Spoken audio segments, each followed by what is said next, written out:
All right, let's just dive right in. If you've ever had that nagging thought, I'm too old to change careers, or, I'd have to start all over again at the bottom, I'm here to tell you something. That thinking isn't just wrong, it's literally costing you money. Today, we're going to completely demolish those myths and give you an exact playbook for making a career pivot after 40. And the key is, you're not starting over. You're strategically redirecting the incredible depth you already have. So let's start with the bottom line, shall we? The money. A recent LinkedIn study found that professionals over 40 who successfully switch careers can earn 20 to 30% more than their peers who stay put. Now, why is that? It's because they bring proven, real-world skills to industries that are absolutely starved for leadership. You're not competing with a 22-year-old grad. You're offering a kind of experience they just can't touch. This right here, this is the whole game. It's the big mindset shift you have to make. Your 20 plus years of experience doesn't just evaporate when you change industries. Come on. Managing a multi-million-dollar budget in healthcare is the exact same core skill as managing one in tech. The only thing that changes is the context. It's all about how you frame it. Now, I get it. I know what's holding you back. It's almost always a cocktail of three specific fears. So, you know what? Let's just drag them out into the light and tackle them head on. Because every single one is based on a total misunderstanding of how hiring really works when you're a senior professional.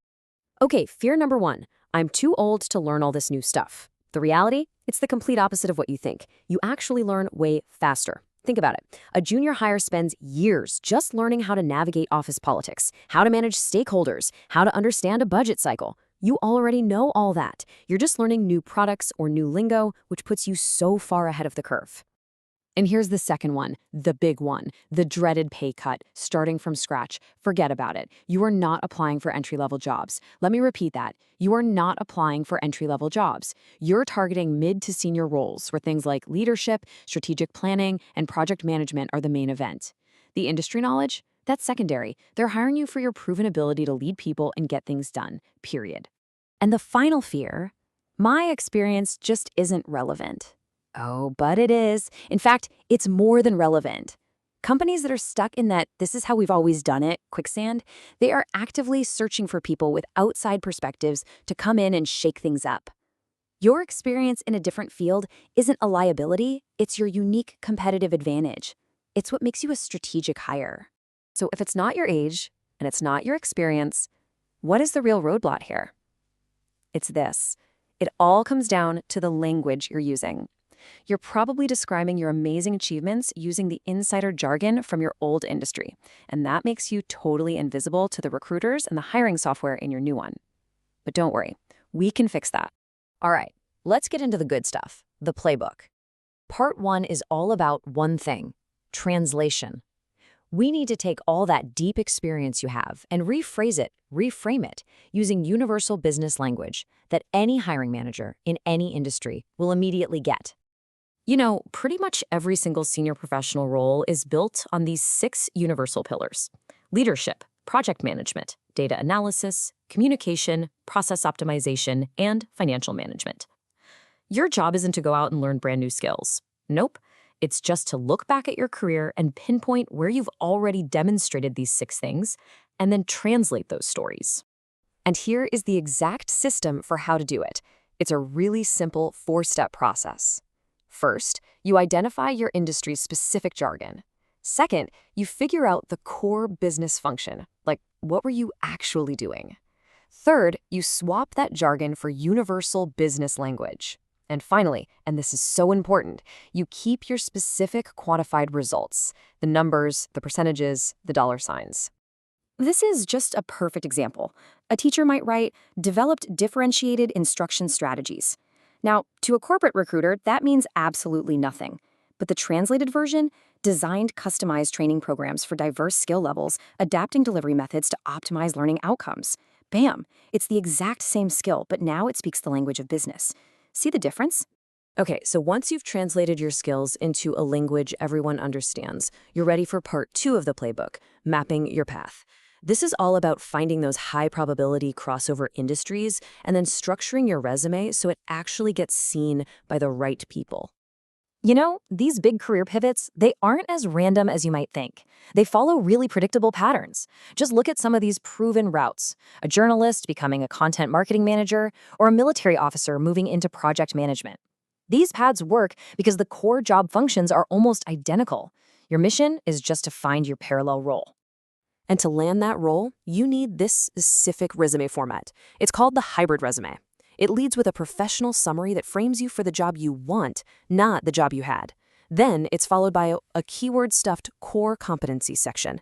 This whole structure is designed to sail right through those pesky applicant tracking systems, the ATS bots, by highlighting your transferable skills before a recruiter ever even sees your old job titles. So, you've translated your skills, you've mapped your path. Now for the crucial final part of the playbook, positioning. Seriously, how you talk about your pivot is just as important as what's on the paper. This is all about projecting confidence and strategic intent. Just look at the difference here. I'm looking to transition. Sounds a little weak, right? A little uncertain.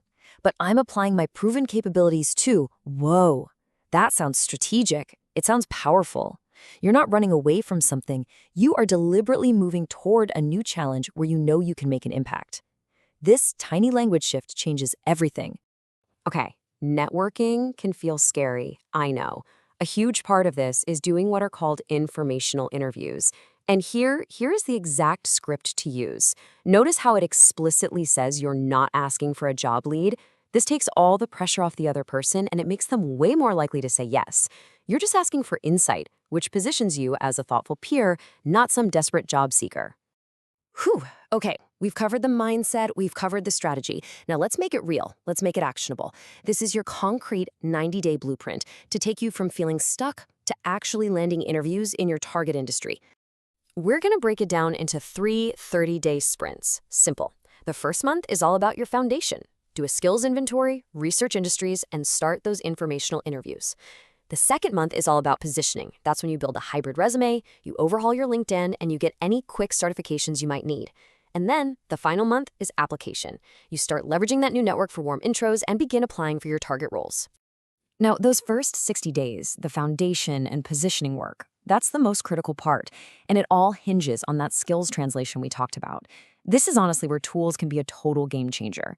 A tool like Pass the Scan, for example, it uses AI to automatically find that old industry jargon on your resume and translate it so it's perfectly optimized for the hiring systems in your new field. It basically automates that whole tricky translation process for you. So, let's end with this. Your decades of experience are not some liability holding you back. They are your single greatest asset. It's this deep well of expertise that just needs to be rechanneled. So the only question left really is, where are you going to choose to redirect it?